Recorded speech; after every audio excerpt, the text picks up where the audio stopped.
Dear learners, welcome back to Icky Kids. So today we are discussing about some basic concepts in the Indian independence history. നമ്മൾ വളരെ basic ആയിട്ടുള്ള freedom അല്ലെങ്കിൽ സ്വാതന്ത്ര്യം എന്ന ടോപ്പിക്കിലെ വളരെ basic ആയിട്ടുള്ള കുറച്ച് കാര്യങ്ങളാണ് നമ്മൾ ഇന്ന് പറയാൻ പോകുന്നത്. സോ ആദ്യമായിട്ട് നമുക്ക് എന്താണ് ഇൻഡിപെൻഡൻസ് എന്ന് തന്നെ തുടങ്ങാം. സോ നിങ്ങളൊന്ന് ആലോചിച്ച് നോക്കിയേ, എന്താണ് ഇൻഡിപെൻഡൻസ് അഥവാ എന്താണ് സ്വാതന്ത്ര്യം അല്ലെങ്കിൽ എന്താണ് ഫ്രീഡം? ഒന്നുമില്ല, വളരെ സിമ്പിൾ ആയിട്ട് പറയുകയാണെങ്കിൽ നമ്മൾ ഇന്ന് കാണുന്ന നമുക്ക് പഠിക്കാനുള്ള റൈറ്റ് ടു എഡ്യൂക്കേഷൻ അല്ലെങ്കിൽ right for freedom or anything, നമുക്ക് ഇന്ന് കാണുന്ന പല കാര്യങ്ങളും ചെയ്യാനുള്ള ഒരു ഫ്രീഡമാണ് അല്ലേ. നമ്മൾ സ്വന്തമായിട്ട് ഒരുപാട് കാര്യങ്ങൾ ചെയ്യാനുള്ള ഒരു ഫ്രീഡമാണ് നമുക്ക് ഇന്ന് കിട്ടിയിട്ടുള്ള ഇൻഡിപെൻഡൻസ് എന്ന് പറയുന്നത്. സോ നമുക്ക് ഇൻഡിപെൻഡൻസ് എന്താണെന്ന് നോക്കാം. നമ്മൾ പറഞ്ഞു ഇന്ന് നമ്മൾ ഈ കാണുന്ന ഇൻഡിപെൻഡൻസ് എന്ന് പറയുന്നത് നമുക്ക് വെറുതെ കിട്ടിയതാണോ? അല്ല, ഒരിക്കലും അല്ല അല്ലേ. നമുക്ക് ഒത്തിരി സ്ട്രഗിൾസിലൂടെ അല്ലെങ്കിൽ നമ്മൾ ഒത്തിരി സ്ട്രൈക്കുകൾ നടത്തിയിട്ടൊക്കെയാണ് നമുക്കിത് കിട്ടിയത്. അപ്പോൾ ഈ ഇൻഡിപെൻഡൻസ് എന്ന് ആലോചിക്കുമ്പോൾ അല്ലെങ്കിൽ ആ ഒരു വാക്ക് നമ്മൾ കേൾക്കുമ്പോൾ നമുക്ക് എന്താണ് ഓർമ്മ വരുന്നത്? ഓക്കെ, നമുക്ക് ആരെയായിരിക്കും ഓർമ്മ വരുന്നുണ്ടാവുക? അവർ ഫാദർ ഓഫ് നേഷൻ അല്ലേ, നമ്മുടെ മഹാത്മാഗാന്ധി. അപ്പോൾ നമുക്കൊരു വ്യക്തമായ ഒരു സ്ട്രാറ്റജി ഉണ്ടായിരുന്നു അല്ലേ. നമ്മൾ ഫ്രീഡം നമുക്ക് നേടിയെടുക്കാൻ വേണ്ടി നമുക്കൊരു വ്യക്തമായ സ്ട്രാറ്റജി ഉണ്ടായിരുന്നു. എന്തായിരുന്നു നമ്മുടെ സ്ട്രാറ്റജി?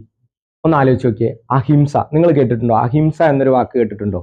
അതെ, അഹിംസ എന്നൊരു വാക്കിന്റെ ഇംഗ്ലീഷ് വേർഡ് എന്ന് പറയുന്നത് നോൺ വയലൻസ് ആണ്. അപ്പൊ ഒന്ന് ആലോചിച്ച് നോക്കിയേ, എന്താണ് നോൺ വയലൻസ്?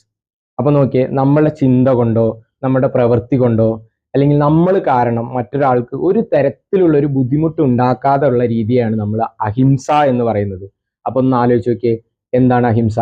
അഹിംസ എന്ന് പറയുന്ന ഒരു വാക്ക് ഒരു സംസ്കൃതം ഭാഷയിൽ നിന്ന് വന്നിട്ടുള്ള ഒരു വാക്കാണ് അഹിംസ എന്ന് പറയുന്ന വാക്ക്. ഈ അഹിംസ എന്നൊരു രീതിയിലൂടെയാണ് നമുക്ക് നമ്മുടെ ഫ്രീഡം കിട്ടിയത്. അപ്പോൾ നമ്മുടെ ചോദ്യം ഇതാണ്, നമ്മുടെ അഹിംസാ ദിനം എന്നാണ്. ഒന്നാലോചിച്ച് നോക്കിയാൽ, എന്നാണ് നമ്മുടെ അഹിംസാ ദിനം? അത് ഒക്ടോബർ 2-നാണ് കേട്ടോ. എന്നാണ്? ഒക്ടോബർ 2-ന്. അപ്പൊ ഒന്ന് ആലോചിച്ച് നോക്കിയേ, എന്തുകൊണ്ടായിരിക്കും നമ്മൾ ഒക്ടോബർ 2 അഹിംസാ ദിനമായിട്ട് ഏറ്റെടുത്തിട്ടുള്ളത്? അല്ലെങ്കിൽ അന്നാണ് നമ്മൾ അഹിംസാ ദിനമായിട്ട് ആചരിക്കുന്നത് എന്തുകൊണ്ടാ? അതെ, നമ്മൾ നേരത്തെ പറഞ്ഞ നമ്മുടെ ഫാദർ ഓഫ് നേഷൻ അല്ലെ, ദ ഗ്രേറ്റ് മഹാത്മാഗാന്ധിയുടെ ജന്മദിനമാണ് ഒക്ടോബർ 2. സോ നമ്മുടെ ചോദ്യം ഇതാണ്, എന്നാണ് നമ്മുടെ അഹിംസാ ദിനം? അത് ഒക്ടോബർ 2-നാണ് കേട്ടോ. സോ നമ്മൾ ഗാന്ധിജിയെ പറ്റിയാണ് സംസാരിച്ചത്. അതിന്റെ കൂടെ തന്നെ അങ്ങനെയാണെങ്കിൽ നമുക്ക് ഗാന്ധിജിയുടെ വളരെ ഫേമസ് ആയിട്ടുള്ള 2 കോട്ട്സും കൂടി പരിചയപ്പെടാം. അതിൽ ഒന്നാമത്തെ കോട്ട്സ് എന്ന് പറയുന്നത് നിങ്ങൾ എല്ലാവരും കേട്ടിട്ടുണ്ടാവും, my life is my message. എൻ്റെ ജീവിതമാണ് എൻ്റെ സന്ദേശം. നിങ്ങൾ എല്ലാവരും കേട്ടിട്ടുണ്ട്. ഗാന്ധിജിയുടെ ലൈഫ് തന്നെയാണ് ഗാന്ധിജി നമുക്ക് തരാവുന്നതിൽ ഏറ്റവും ബെസ്റ്റ് മെസ്സേജ്. അതേപോലെ ഗാന്ധിജിയുടെ രണ്ടാമത്തെ കോട്ട്സ് എന്ന് പറയുന്നത് ഡു ഓർ ഡൈ, അഥവാ പ്രവർത്തിക്കുക അല്ലെങ്കിൽ മരിക്കുക എന്നത്. ഓക്കെ, അപ്പൊ 2 കോട്ട്സും കൂടി നമ്മൾ ഇതിന്റെ ഒപ്പം പരിചയപ്പെട്ടു. ഒന്നാമത്തെ കോട്ട്സ് എന്തായിരുന്നു? പ്രവർത്തിക്കുക അല്ലെങ്കിൽ മരിക്കുക, അല്ലെങ്കിൽ my life is my message. അതേപോലെ 2 കോട്ട്സ് ആണ് കേട്ടോ നമ്മൾ ഇതിന്റെ ഒപ്പം പറഞ്ഞത്. അപ്പൊ അതും കൂടി ഒന്ന് ഓർത്ത് വെക്കണേ. സോ നമ്മൾ നമ്മുടെ രണ്ടാമത്തെ ചോദ്യത്തിലേക്ക് കടക്കാണ്. നമ്മുടെ രണ്ടാമത്തെ ചോദ്യം എന്ന് പറയുന്നത്, ആരാണ് കേരള ഗാന്ധി? അപ്പൊ നമ്മൾ ഗാന്ധിജിയെ പറ്റി പറഞ്ഞു, ഗാന്ധിജിയുടെ കോട്ട്സിനെ പറ്റി നമ്മൾ പറഞ്ഞു, അതേപോലെ ഗാന്ധിജിയുടെ ലൈഫിനെ പറ്റി പറഞ്ഞു, ഗാന്ധിജി നമുക്ക് മുന്നോട്ട് വെച്ചിട്ടുള്ള ഒരു സ്ട്രാറ്റജിയെ പറ്റി പറഞ്ഞു. അപ്പൊ നമുക്കിനി കേരള ഗാന്ധിയെ പരിചയപ്പെടാം. ആരാണ് കേരള ഗാന്ധി? അത് നമ്മുടെ കെ കേളപ്പനാണ് കേട്ടോ. ആരാണ്? കെ കേളപ്പനാണ്. സോ നമ്മുടെ ചോദ്യം ഇതാണ്, ആരാണ് കേരള ഗാന്ധി എന്നറിയപ്പെടുന്നത്? അത് കെ കേളപ്പനാണ് കേട്ടോ. കെ കേളപ്പനെ പറ്റി പറയുകയാണെന്നുണ്ടെങ്കിൽ, ഇപ്പോൾ ഗാന്ധിജി ഉപ്പ് സത്യാഗ്രഹം അല്ലെ, നമ്മൾ അന്ന് ബ്രിട്ടീഷുകാർ നമ്മുടെ മേലിൽ അമിതമായിട്ട് അല്ലെ ഒരുപാട് നികുതികൾ ചുമത്തിയിട്ടുണ്ടായിരുന്നു. അതിൽ ഏറ്റവും വലിയൊരു നികുതി അല്ലെങ്കിൽ നമ്മൾക്ക് വളരെ ബുദ്ധിമുട്ടുണ്ടാക്കിയ ഒരു നികുതി എന്ന് പറയുന്നത് ഉപ്പിന്റെ മുകളിലുള്ള നികുതിയായിരുന്നു കേട്ടോ. ഉപ്പിന്റെ മുകളിലുള്ള നികുതിയായിരുന്നു. അപ്പോൾ ഈ ഉപ്പിന്റെ മുകളിലുള്ള നികുതി കുറയ്ക്കാൻ വേണ്ടിയിട്ട് നമ്മൾ സ്വന്തമായിട്ട് നമ്മളെ കടപ്പുറത്ത് നിന്ന് നമ്മൾ ഉപ്പ് കുറുക്കിയെടുത്തിട്ട് നമ്മളൊരു പ്രതിഷേധം നടത്തി. അതിനെയാണ് നമ്മൾ എന്ത് പറയുന്നത്? ഉപ്പ് സത്യാഗ്രഹം എന്ന് പറയുന്നത് അല്ലെ. അപ്പൊ ഗാന്ധിജി സബർമതി ആശ്രമം തൊട്ട് ദണ്ഡി കടപ്പുറം വരെ ഒരു മാർച്ച് നടത്തി അല്ലെ. അത് നമ്മൾ ഉപ്പ് സത്യാഗ്രഹ മാർച്ച് എന്ന രീതിയിൽ അറിയപ്പെട്ടു.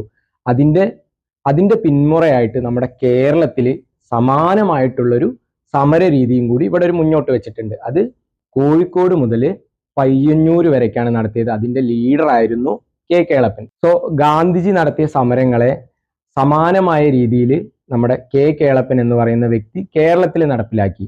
സോ അതുകൊണ്ടാണ് നമ്മൾ കെ കേളപ്പൻ എന്ത് പറയുന്നത്? കേരള ഗാന്ധി എന്ന് പറയുന്നത് കേട്ടോ. സോ നമ്മുടെ ചോദ്യം ഇതാണ്, കേരള ഗാന്ധി ആരാണെന്ന്. അപ്പൊ നമ്മുടെ ഉത്തരം എന്താണ്? കെ കേളപ്പനാണ് കേട്ടോ. സോ നമ്മൾ ഉപ്പ് സത്യാഗ്രഹത്തെ പറ്റി പറഞ്ഞു അല്ലെ. ഗാന്ധിജി സബർമതി ആശ്രമം തൊട്ട് ദണ്ഡി കടപ്പുറം വരെ നോക്കിയേ, എന്നാ ഡേറ്റ് എന്നൊന്നും കൂടി ഓർത്തു വെക്കണേ. 1930 മാർച്ച് 13 എവിടം തൊട്ടായിരുന്നു? ദണ്ഡി കടപ്പുറം തൊട്ട് സബർമതി ആശ്രമം വരെ. അപ്പൊ നമ്മൾ കെ കേളപ്പൻ സമാനമായിട്ടുള്ള ഒരു സമരം കേരളത്തിൽ നടത്തിയിട്ടുണ്ടായിരുന്നു. എവിടം തൊട്ടാ? കോഴിക്കോട് മുതൽ പയ്യന്നൂർ വരെ. അതെന്നാ നടന്നതെന്നറിയോ? 1930 ഏപ്രിൽ 12 കേട്ടോ. സോ കേരളത്തില് 1930 ഏപ്രിൽ 13 സമാനമായിട്ടുള്ള ഒരു ഉപ്പ് സത്യാഗ്രഹ റാലി എവിടം തൊട്ടായിരുന്നു? കോഴിക്കോട് മുതൽ പയ്യന്നൂര് വരെ നമ്മുടെ കെ കേളപ്പന്റെ നേതൃത്വത്തിൽ നടത്തിയത് കേട്ടോ. സോ അതും കൂടി ഇതിന്റെ ഒപ്പം ഒന്ന് ഓർത്തു വെക്കണം കേട്ടോ.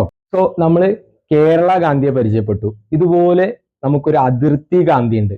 ആരായിരിക്കും അദ്ദേഹം? അതിർത്തി ഗാന്ധിയിലെ നമ്മുടെ തൊട്ടടുത്തുള്ള ഒരു അതിർത്തി സംസ്ഥാനത്ത് നിന്ന് വന്നതുകൊണ്ട് അദ്ദേഹത്തെ നമ്മൾ അതിർത്തി ഗാന്ധി എന്ന് പറയുന്നുണ്ട്. അദ്ദേഹത്തിന്റെ പേരാണ് ഖാൻ അബ്ദുൾ ഗാഫർ ഖാൻ. എന്താണ്? ഖാൻ അബ്ദുൾ ഗാഫർ ഖാൻ. അപ്പൊ നമ്മുടെ ചോദ്യം ഇതായിരുന്നു, ആരാണ് അതിർത്തി ഗാന്ധി? അപ്പൊ ഉത്തരം എന്താണ്? ഖാൻ അബ്ദുൾ ഗാഫർ ഖാൻ. സോ നമുക്ക് അടുത്തൊരു ചോദ്യത്തിലേക്ക് കടക്കാം. നമ്മുടെ ചോദ്യം ഇതാണ്, ആരാണ് നമ്മുടെ ഉരുക്കു മനുഷ്യൻ, അഥവാ അയൺ മാൻ ഓഫ് ഇന്ത്യ? ആരായിരിക്കും? അതെ, അത് നമ്മുടെ സർദാർ വല്ലഭായ് പട്ടേൽ ആണ് കേട്ടോ. അപ്പൊ നോക്കിയേ, സർദാർ എന്നൊരു വാക്കിന്റെ മീനിങ് എന്താ? സർദാർ എന്ന് പറഞ്ഞ ലീഡർ എന്നാണ് അല്ലെ, ഒരു നേതാവ് എന്നാണ് ഇതിന്റെ അർത്ഥം വരുന്നത്.